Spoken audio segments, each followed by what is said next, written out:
ನೇಣುಗಂಬಕ್ಕೆ ಭಗತ್ ಸಿಂಗ್ ಹೋಗಬೇಕಾದ್ರೆ ಭಗತ್ ಸಿಂಗನ ತಾಯಿ ವಿದ್ಯಾವತಿ ಬಂದು ನಿಂತು ಕಣ್ಣೀರು ಹಾಕ್ತಿರ್ತಾಳೆ.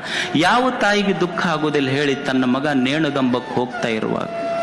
22-23 ವರ್ಷದ ತನ್ನ ಹೊಟ್ಟೆಯಲ್ಲಿ ಹುಟ್ಟಿದ ಮಗ ನೇಣುಗಂಬಕ್ಕೆ ಹೋಗುವಾಗ ತಾಯಿ ವಿದ್ಯಾವತಿ ನಿಂತು ಕಣ್ಣೀರು ಹಾಕ್ತಿರ್ತಾಳ. ಕಣ್ಣೀರು ಹಾಕುವಾಗ ಭಗತ್ ಸಿಂಗ್ ಅದನ್ನ ನೋಡಿ ತಾಯಿ ಹತ್ರ ಹೋಗಿ ಕಣ್ಣೀರು ಒರೆಸಿ ಅವ್ವಗೆ ಹೇಳ್ತಾನೆ, ಅವ್ವ, ಈ ದೇಶದ ಯಾವ ತಾಯಿ ಆದ್ರೂ ಅಳಬಹುದು, ಅಳ್ಳಿ, ಆದ್ರೆ ಭಗತ್ ಸಿಂಗನ ತಾಯಿ ಕಣ್ಣಾಗ ನೀರು ಬರಬೇಕ.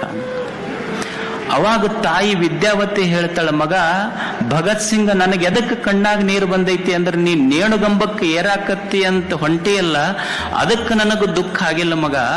ನನ್ನ ಗರ್ಭದ ಮೇಲೆ ನನಗೆ ಸಿಟ್ಟು ಬಂದು ನನಗೆ ದುಃಖ ಆಗಕತ್ತೈತಿ. ಯಾಕಂದ್ರ ನನ್ನ ಗರ್ಭಕ್ಕೆ ಭಗತ್ ಸಿಂಗನಂಥ ಒಬ್ಬನೇ ಮಗನನ್ನ ಜನ್ಮ ಕೊಡುವ ಸಾಮರ್ಥ್ಯ ಬಂತೆ ಹೊರತು ಅಕಸ್ಮಾತ್ 10 ಜನರಿಗೆ, ಅಕಸ್ಮಾತ್ 10 ಮಕ್ಕಳಿಗೆ ನನ್ನ ಗರ್ಭಕ್ಕೆ ಜನ್ಮ ಕೊಡುವ ಸಾಮರ್ಥ್ಯ ಬಂದಿದ್ರ 10 ಮಕ್ಕಳಿಗೆ ದೇಶ ಸೇವಾ ಮಾಡಕ್ ಕಳಿಸ್ತಿದ್ದೆ. ನನ್ನ ಗರ್ಭದ ಮೇಲೆ ಸಿಟ್ಟಾಗಿ ಬಂದು ನೇಣು ಗಂಬಕ್ಕೇರುವ ಭಗತ್ ಸಿಂಗ ತನ್ನ ತಾಯಿಗೊಂದು ಮಾತು ಹೇಳ್ತಾನೆ, ಯವ್ವ, ಇದು ಇವ ಒಬ್ಬನೇ ಭಗತ್ ಸಿಂಗ್ ಅಲ್ಲ, ನೇಣುಗಂಬಕ್ಕೆ ಹೋಗೋ ಭಗತ್ ಸಿಂಗ್ ಅಲ್ಲ.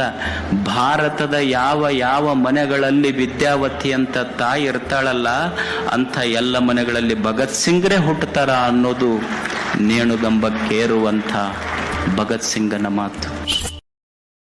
Download ShareChat.